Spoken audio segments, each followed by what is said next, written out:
فأنا ناصح لإخواني بالصدع بالحق تبيض وجوههم. السكوت في مسألة الحزبية يضرها، فاصدع بما تؤمر وأعرض عن المشركين. سلامي على دماج ورجالها والشيخ يحيى ودار العلم يا سعد بانيها. Wasallam. Namun yang pertama kali adalah Al-Quran. Karena Al-Quran itu hujjah.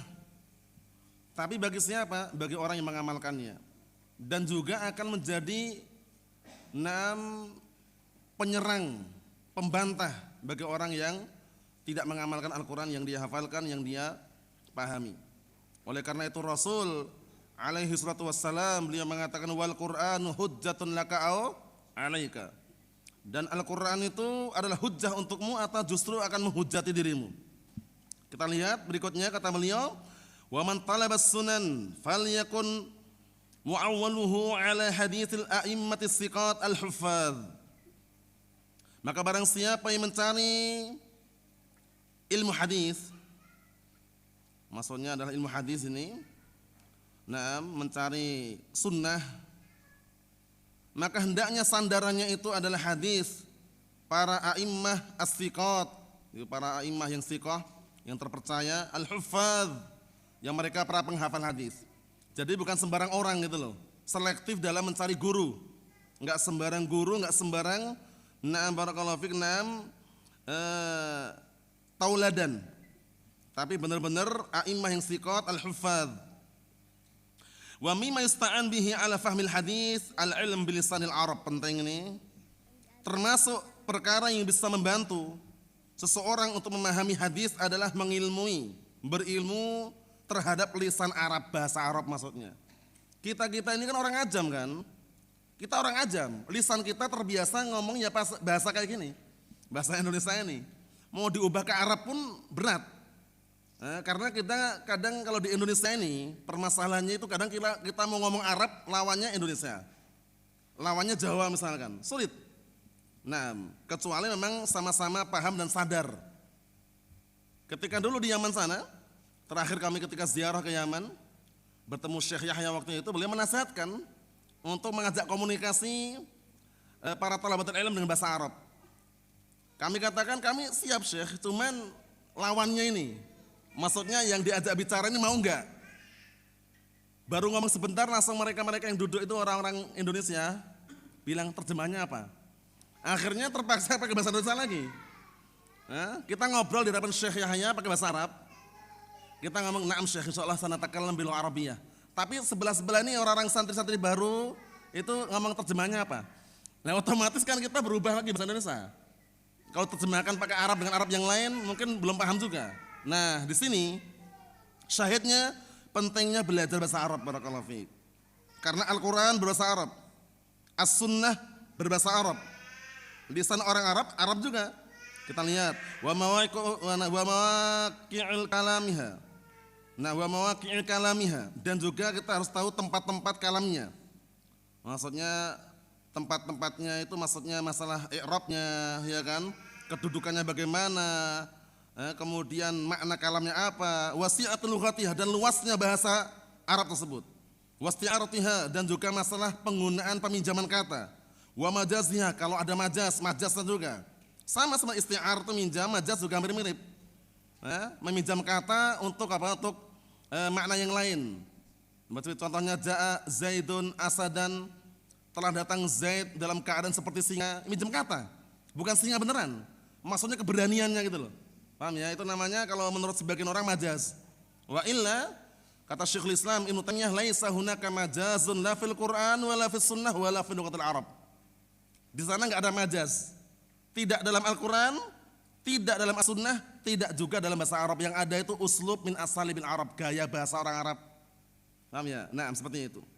Dan tentunya penting memahami seperti itu. Kadang bahasa Arab itu beda sedikit aja, harokatnya berubah juga maknanya. Nah, pentingnya belajar bahasa Arab. Wa umumil lafzi mukhatibiha, dan juga keumuman lafaz yang diajak bicara. Dengan bahasa Arab tersebut ada lafaz yang umum, wa khususi, dan khusus, wa sa'iru madzahibiha liman qadir, dan juga seluruh madhab-madhabnya dalam bahasa Arab tersebut bagi yang mampu. Intinya belajar bahasa Arab. Paham ya? Nahwunya, sorofnya. Paham ya? Fungsinya apa? Barakallahu fiik. Semakin kita paham bahasa Arab, itu semakin kita mudah memahami Al-Quran dan Sunnah. Di dalam bahasa Arab, dua kunci yang dijadikan tolak ukur untuk orang bisa memahami lebih barakallahu fiik, na'am, mendalam an-nahwu was-sarf. Itu ibaratnya kata para ulama bagaikan dua sayap burung. Yang mana burung itu tidak akan bisa terbang dengan satu sayap. Sehingga dengan dua sayap tadi, nahwu dan sarf, dia akan terbang dengan leluasa. Paham ya? Ini sekedar lingan seputar bahasa Arab. Fa huwa syai'un la yastaghna an. Yang mana itu adalah perkara yang seseorang pasti butuh terhadapnya. Wa kana Umar bin Khattab anhu yaktub ilal afaq an yata'allamu sunnah wal fara'id wal lahn, yakni nahwa. Kama yata'allamul Qur'an. Lihat ini. Waktu itu Umar bin Khattab anhu sampai menulis surat ke penjuru, ke tempat-tempat jauh, agar mereka mempelajari sunnah dan faraid, perkara-perkara yang wajib, makna pertama, makna dua, mungkin seputar apa, ilmu faraid, warisan atau yang semisalnya, walahan, dan juga mempelajari lahan, yakni nahwu, belajar nahwu.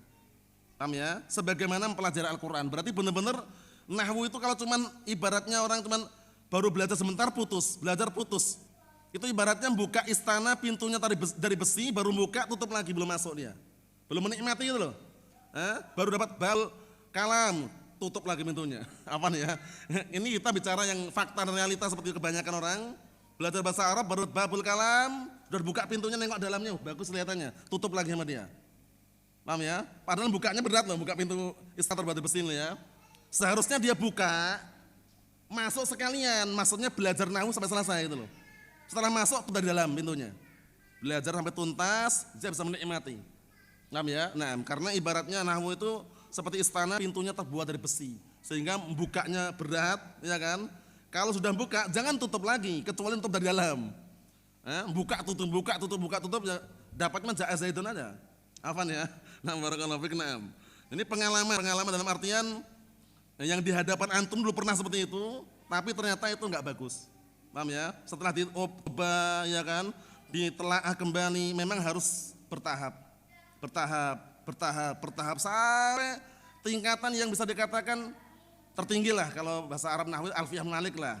Paham ya? Sampai dia benar-benar bisa membaca kitab. Itu pun yang namanya orang ajam, sudah paham nahwu sarf masih kepleset juga. Benar enggak? Masih kepleset, kadang masih terbolak-balik fa'il maf'ulnya, naibul fa'il, namanya manusia. Cuman minimalnya belajarlah bahasa Arab. Walaupun hanya hadza kitabun, hadza kalbun, dursulugah maksudnya, enggak masalah. Paham ya? Nah, intinya pahamlah dikit-dikit bahasa Arab. Kalau bisa leluasa, lebih luas lagi bagus. Kita lihat. Tsumma qala Ibnu Bar rahimahullah, fa 'alaika ya akhi bi hifdzil usul wal inayah biha, maka wajib atasmu wahai saudaraku untuk menghafal usul. Usul ini adalah Al-Qur'an di antaranya, dan juga As-Sunnah. Wal inayah biha, dan perhatian penuh dengannya. Jadi ingat-ingat ya, bahasa Arab itu bukan ilmu puncak, tapi ilmu wasilah, perantara, yang bisa menghantar ke puncaknya. Puncaknya memahami Al-Quran dan As-Sunnah, kemudian mengamalkannya. Tapi bagaimana kita bisa paham sempurna kalau nggak belajar bahasa Arab kan gitu? Wa'lam, dan ketahuilah anna man aniya bihifdzil sunan wal ahkam al-mansusah fil Quran wa nadhara fi aqwalil fuqaha faja'alahu 'aunan lahu 'ala ijtihadih wa miftahan li tara'iqi an-nadhar wa tafsiran li jumalis sunnah al-muhtamilah lil ma'ani. Artinya, dan ketahuilah, barang siapa yang perhatian penuh dengan menghafal as-sunnah, menghafal usul Al-Quran dan As-Sunnah, dan hukum-hukum yang ditetapkan di dalam Al-Quran, dan memperhatikan pendapat-pendapat ahlu fikih, dan menjadikan hal tersebut sebagai penolong terhadapnya di dalam beristihad, dan itu nanti juga akan apa, barakallahu fi, kalau orang sudah menghafal Al-Quran was Sunnah, menghafal hukum-hukum yang ada dalam Al-Quran, memperhatikan pendapat-pendapat para fuqaha, itu akan menjadikan sebagai penolong nanti, menolong dia, bantu dia dalam beristihad, dan miftahan, sebagai kunci untuk apa? Untuk jalan-jalan yang bisa menghantarkan kepada apa, barakallahu fiik, wawasan, paham ya, meneliti, menelaah, wa tafsiran, dan bahkan akan apa, menjadi penjelas terhadap kalimat-kalimat di dalam As-Sunnah yang masih global, masih ada ihtimal beberapa makna. Karena kadang-kala ada umum, ada khusus. Ya kan? Ada yang lafadznya umum, ternyata ini kan khusus. Paham ya? Ada juga lafadznya umum tapi kembali ke pada makna yang umum. Itu semua dibahas. Tentunya tidak terlepas dari nahwu juga. Lafadz-lafadz yang kadang mengandung makna umum, jangan tidak lepas juga dari ilmu usul. Walam yuqallid ahadan minhum taqlidas sunan allati yajibul inqiyad ilaiha ala kulli halin duna nadhar. Perhatikan. Dan jangan sekali-kali taklid kepada seorang pun di antara mereka. Dengan apa? Dengan taklid yang apa? Yang mengharuskan dia tunduk terhadapnya atas setiap keadaan tanpa memperhatikan. Cuman ikut aja, ngekor aja jangan. Tapi lihat dalilnya. Perhatikan, pahami. Paham ya? Sahihnya atau tidak. Malam yuwalih nafsahu, dan jangan sampai dirinya itu tenang. Mimma akhdal ulama bihi anfusahum min hifdzis sunan wa tadabburiha. Dan jangan merasa tenang dari apa yang dia mengambil dari para ulama terhadap diri mereka berupa menghafal sunan dan juga memperhatikan dan juga merenunginya. Waqtada bihim, dan juga mengikuti mereka fil bahas, dalam pembahasan, wa tafahum, dan juga memahami, wa nadhar, dan juga mengecek atau meneliti ulang. Wa syukrul lahum sa'yuhum fima afaduh, dan juga berterima kasih kepada mereka, dan juga barakallahu fiik terhadap usaha mereka terhadap apa yang mereka berikan faedah terhadapnya. Wa nabbahu alaih, dan perkara yang mereka berikan peringatan padanya.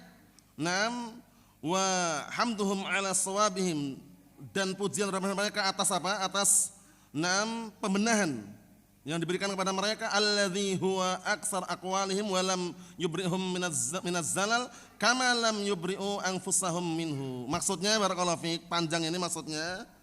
Jadi jangan sampai merasa barakallahu fiik sudah bersih dan juga tidak ada kekeliruan. Paham ya? Mereka saja para ulama itu mereka juga tidak merasa bersih gitu loh. Apalagi kita ketika mengambil dari mereka, kemudian merenungi ucapan mereka, kemudian barakallahu fiik, kemudian mengambil faedah dari mereka, kemudian juga kadang peringatan dari mereka yang ketika kita salah diingatkan. Jangan merasa sudah bersih, menganggap mereka itu bersih dari kekeliruan, jangan. Karena enggak ada yang maksum kecuali Nabi dan Rasul. Sehingga kalau mengatakan maksum, kalau sudah Syekh fulan berkata pasti benar, salah. Paham ya? Kalau guru fulan berkata pasti benar, salah. Karena mereka sendiri itu tidak merasa bersih juga gitu loh.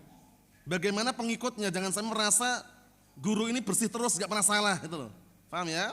Kesalahan itu pasti ada. Makanya Al-Imam barakallahu fiik, Ayyub Asy-Sikhtiyani rahimahullah, ana nukilkan dengan semakna, beliau mengatakan innaka la ta'rif khata'a muallimik hatta tujalis ghairah. Kamu tidak akan pernah tahu kesalahan gurumu sampai kamu duduk dengan guru yang lain. Jadi jangan satu guru aja kemudian kelihatannya benar semuanya, tapi ternyata setelah duduk dengan guru yang lain baru nampak ada kekeliruan dan kesalahan. Ini bukan berarti mencari kesalahannya ya, maksudnya itu kadangkala mungkin guru A ini punya kelebihan, punya kekurangan. Nah kekurangannya kalau dia hanya satu guru mungkin nggak tahu, tapi kalau dia duduk dengan guru yang lain baru nampak ini kekurangannya. Paham ya? Innaka la ta'rif khata'a muallimik hatta tujalis ghairah. Sesungguhnya kamu tidak akan mengetahui kesalahan gurumu sampai kamu duduk dengan yang lainnya. Nah ini maksudnya menyempurnakan. Kalau ada yang keliru ya sempurnakan. Ditanbih, diperingatkan, bukan dikumpulkan kesalahannya kemudian dihantamkan. Paham ya? Barakallahu fiik. Kita lihat, fa hadza huwa at-talib al-mutamassik bima alaihi salafus salih. Maka ini adalah pelajar yang benar-benar berpegang teguh dengan apa yang para salafus salih dulu berada di atasnya. Wa huwal musib, dan dia yang benar. Lihadhihi, terhadap apa? Bagian dia.